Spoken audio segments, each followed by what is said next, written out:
అందరికీ నమస్కారాలు.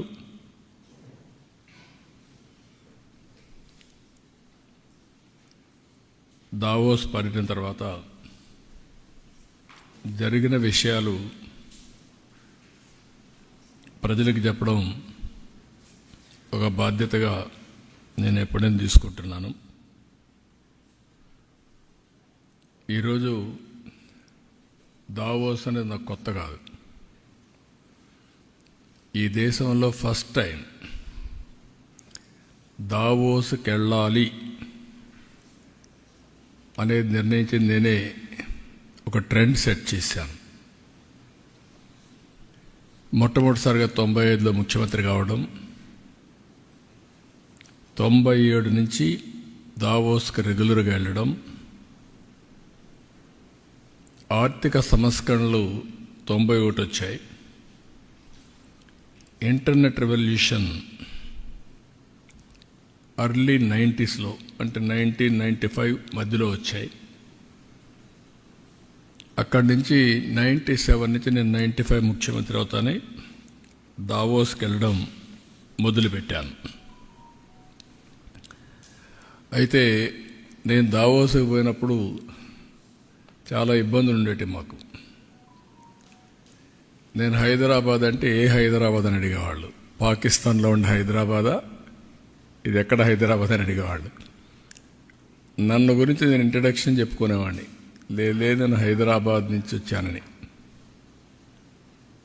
హైదరాబాద్కి రావాలి, తెల్లవారితో లేసి హైదరాబాద్కి వచ్చి బిజినెస్ చేసి మళ్ళా వెళ్ళండి, మళ్ళా రాత్రి బాంబేలో ఢిల్లీలో పడుకొని లేదంటే మిడ్ నైట్ ఫ్లైట్ క్యాచ్ చేసి వెళ్ళండి అని చెప్పేవాడిని.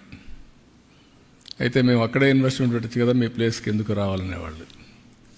That was the beginning.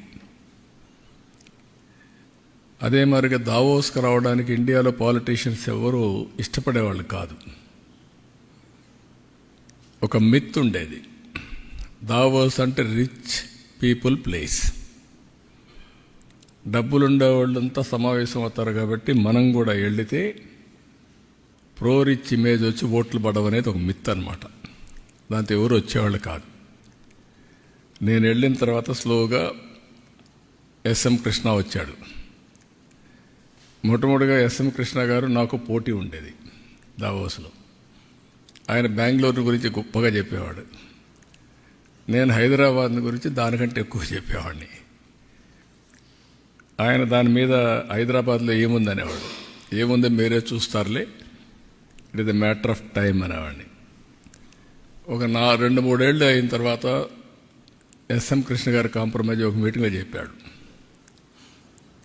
మా కొలీగ్ ఆంధ్ర సీఎంతో నాకు పోటీ లేదు, ఇప్పుడు ఇద్దరం కలిసి పనిచేస్తామని.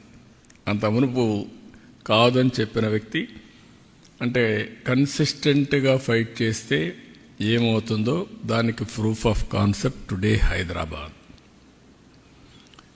నిన్ను కూడా బిల్ గేట్స్ మాట్లాడుతూ ఒక మాట అన్నాడు, ఇప్పుడు యు ఆర్ ప్రమోటింగ్ ఆంధ్రప్రదేశ్ కదా అన్నాడు ఆయన. ఒకప్పుడు హైదరాబాద్ని ఇచ్చేసావు, హైదరాబాద్ పేరు కూడా చెప్పాడు.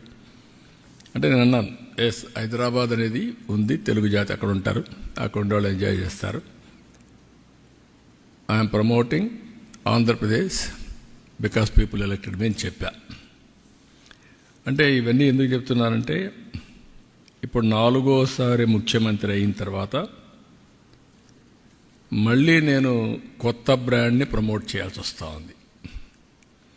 టోటల్గా డెమాలిష్ అయినటువంటి ఆంధ్రప్రదేశ్ బ్రాండ్ని, డెస్ట్రాయ్ అయిన బ్రాండ్ని ఇప్పుడు మళ్ళీ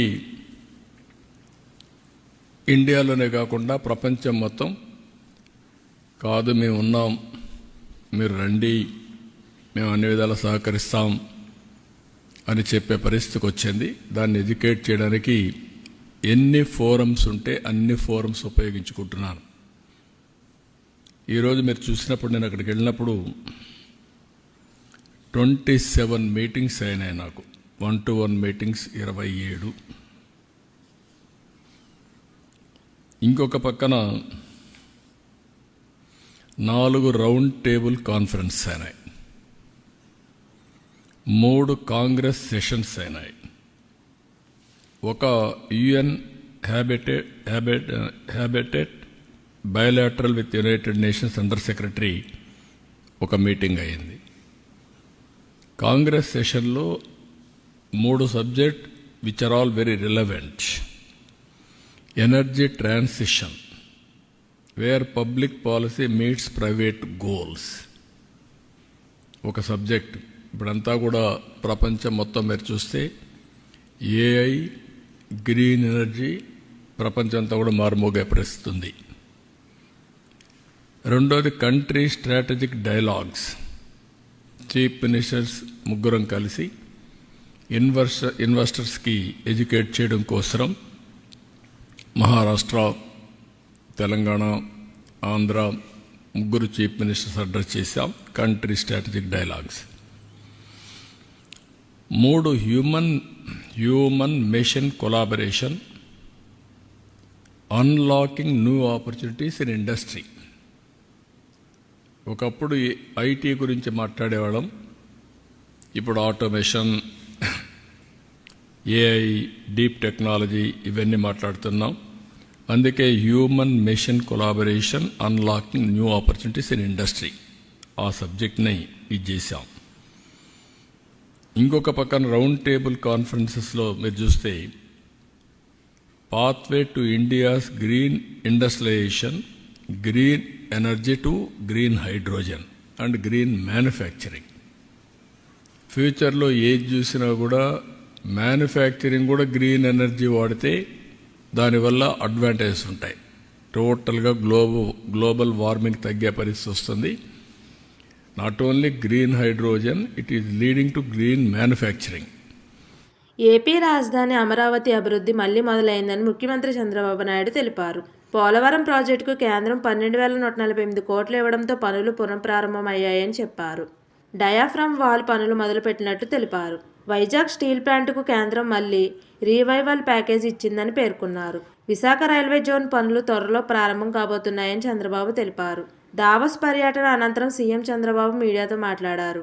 రాష్ట్రాన్ని విధ్వంసం చేసిన వ్యక్తులు సైతం నేడు మాట్లాడుతున్నారని ముఖ్యమంత్రి చంద్రబాబు ఆగ్రహం వ్యక్తం చేశారు.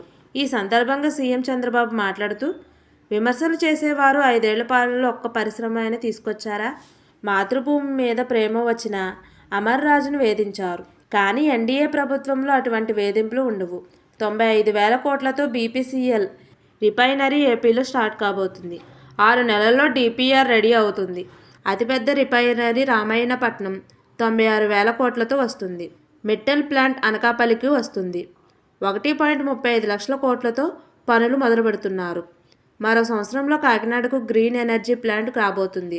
మొత్తం 10 లక్షల కోట్ల పెట్టుబడులతో వివిధ పరిశ్రమలు ఏపీకి రాబోతున్నాయి. గూగుల్ హెడ్తో మొన్న మాట్లాడాం. వారికి ఉన్న సమస్యలన్నీ తొలగించాం. గూగుల్ సెంటర్ వైజాగ్లో ప్రారంభమైన వెంటనే అది గేమ్ చేంజర్ అవుతుంది.